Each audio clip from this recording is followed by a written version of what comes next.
Okay, so we have capital raising, which is basically total shares per unit. So what you need to figure out is that what is the amount of money that you are going to raise. Now that is a tricky concept, and it kicks in based. It requires a fair bit of knowledge, but it actually kicks in based on the amount of money that you are required to come up with. Now, if you are able to raise that money from your investors, that means you're basically doing a no money down deal.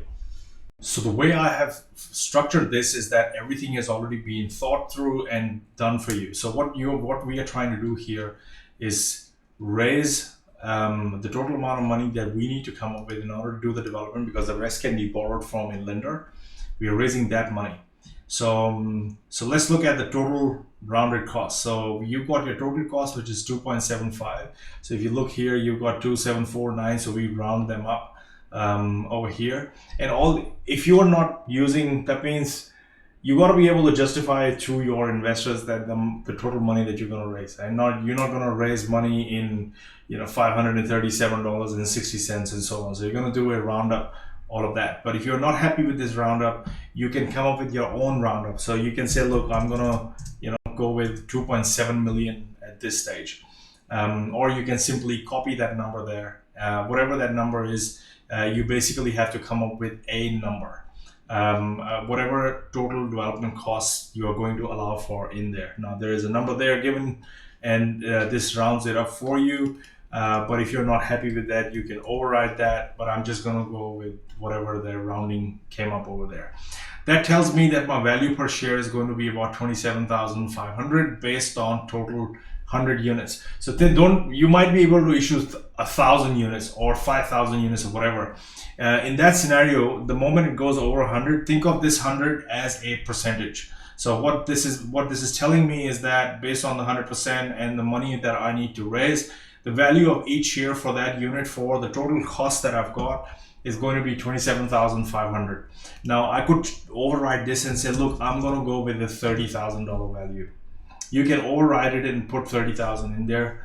No one's stopping you from doing that, but you shouldn't, because you will have to present them and build a case with your investors in order to do that. So I'm just going to go with 27,500 at this stage. And that gives you a subscription value. What is the subscription value? Is the same amount of money that you need to come up with, just round it off. So I'm saying that I need to come up with 1.125, but you could say, look, I'm going to put in 125,000 of my own money, get this, or you might have already put that money into the project to get it to a certain level. So if you say, look, I'm just going to raise $1 million, 1, 2, 3, 4, 5, 6.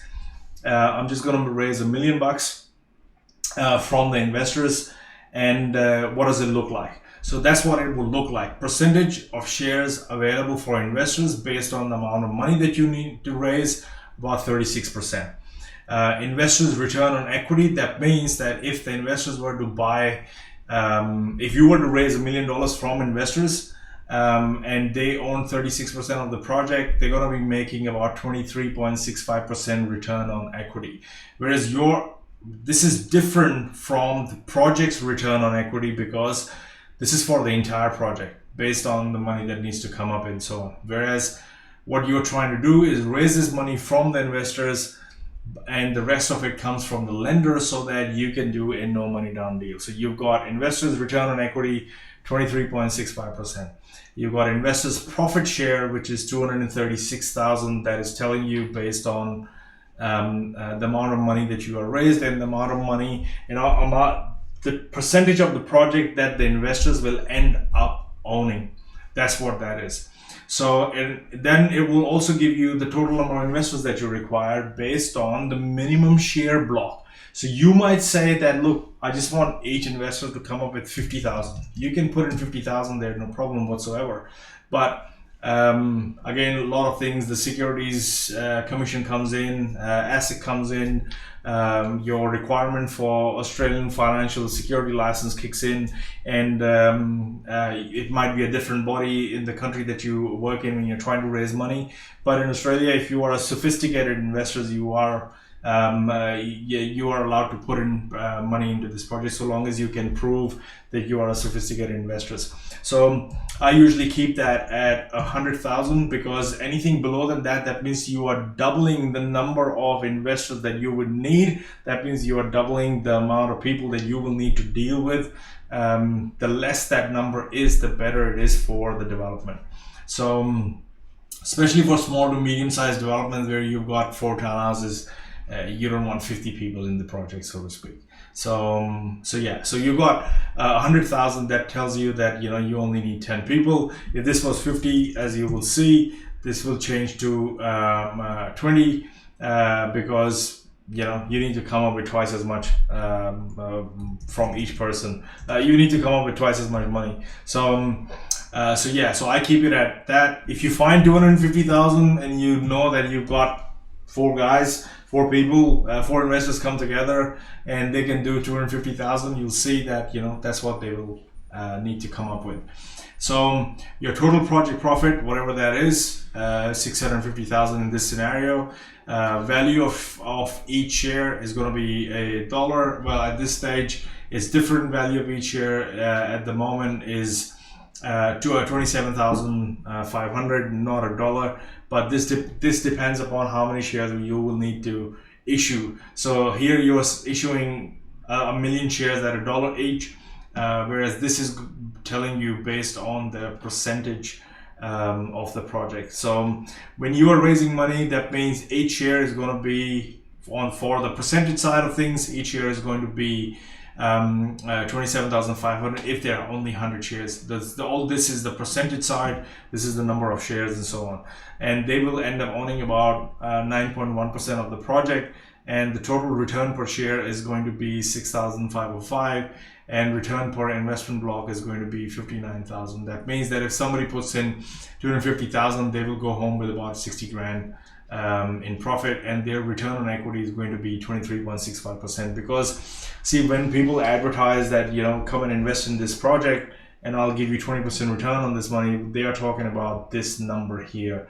That means your investors are going to get 20% return on their equity.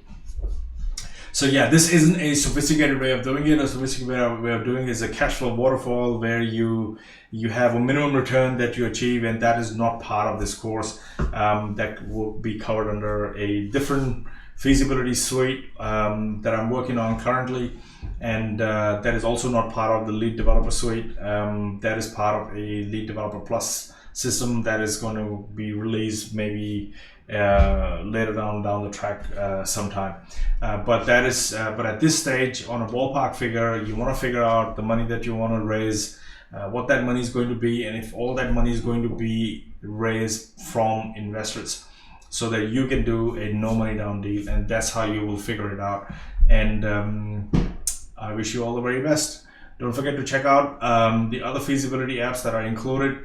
In here, you've got 1 Minute Feaso, you've got smart feasibility calculator that you can work with, you've got a smart real estate investment analysis, and you've also got a lead developer, which is a detailed feasibility application, does everything that you need to do from cash flow to financing options and so on. All the very best.